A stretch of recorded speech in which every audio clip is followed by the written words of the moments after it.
સુરતના સૈયદપુરા પોલીસ ચોકીને ઘેરી લીધા બાદ સર્જાયેલા પથ્થરમારા અને વાહનોમાં તોડફોડ આગળની ઘટના બની હતી, જે ઘટના બાદ કતારગામ દરવાજા ખાતે વાહનોને સળગાવનાર ટોળામાંથી 3ને ચોક બજાર પોલીસે ઝડપી પાડ્યા છે, જ્યારે અન્ય ભાગી છૂટેલા આરોપીઓને ઝડપી પાડવા ચક્રો ગતિમાન કર્યા છે.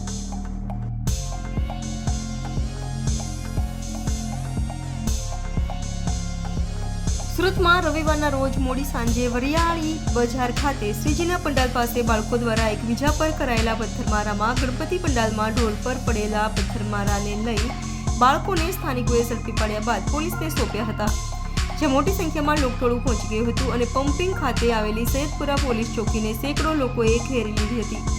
ત્યારે પોલીસ દ્વારા આરોપીઓને સખત સજા થશે તેવી બાંયધરી અપાઈ હોવા છતાં ભીડ માની ન હતી અને કેટલાક લોકો દ્વારા કાકરી ચાળો કરાતા પથ્થરમારો થયો હતો અને ત્યારબાદ પોલીસની હાજરીમાં જ વાહનોમાં તોડફોડ અને આગજનીના બનાવો બન્યા હતા. તો આ ઘટના બાદ બે કોમના ટોળા વચ્ચે સામસામે પથ્થરમારો પણ થયો હતો અને પોલીસને બળપ્રયોગ કરવો પડ્યો હતો.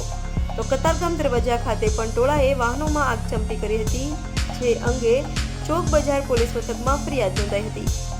આ ફરિયાદના આધારે ચોક બજાર પોલીસે વાહનોમાં આગ લગાવનાર 3 આરોપીઓ દિનેશ ઠાકર, જયેશ પટેલ અને દેબાશીષ ઘોષની કતારગામ કુબેરનગર ખાતેથી ધરપકડ કરી સળિયા પાછળ ધકેલી દીધા છે.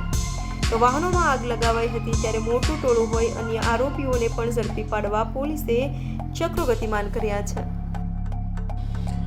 આપ જાણો છો તેમ લાલગેટ પોલીસ સ્ટેશન વિસ્તારની અંદર 8 અને 9 તારીખની વચ્ચેની જે રાત હતી એમાં થોડોક રાયોટિંગનો ઇસ્યુ થયેલો હતો, જેમાં લાલગેટ પોસ્ટે ખાતે અલગ અલગ 3 ગુનાઓ દાખલ થયેલા હતા.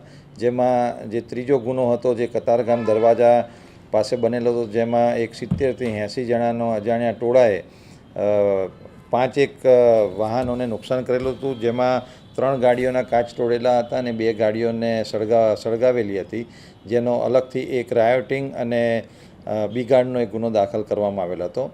જેની તપાસ કરતાં સીસીટીવીના આધારે આજે લાલગેટ પોલીસ સ્ટેશન દ્વારા 3 આરોપીઓની ધરપકડ કરવામાં આવેલી છે, જેમાં પહેલો આરોપી છે દિનેશ કુમાર રણછોડભાઈ ઠાકોર, જે કુબેરનગર કતારગામનો રહેવાસી છે. બીજો આરોપી છે જયેશ દિલીપભાઈ પટેલ, જે 27 વર્ષની ઉંમર છે અને વેડ રોડનો રહેવાસી છે. અને ત્રીજો આરોપી છે દેબાસિંહ આનંદ ઘોષ, જે કુબેરનગર ચોકી કતારગામ પાસેનો રહેવાસી છે, જે મૂળ હુગલી વેસ્ટ બેંગાલનો છે. આ 3 આરોપીને ધરપકડ કરવામાં આવેલી છે અને આવતીકાલે સમય મર્યાદાની અંદર નામદાર કોર્ટની અંદર રજૂ કરી એમના રિમાન્ડ મેળવવામાં આવશે. અને આ જે સીસીટીવી ફૂટેજના આધારે આ 3 આરોપીઓની ઓળખ કરી એમની અટક કરવામાં આવેલ છે.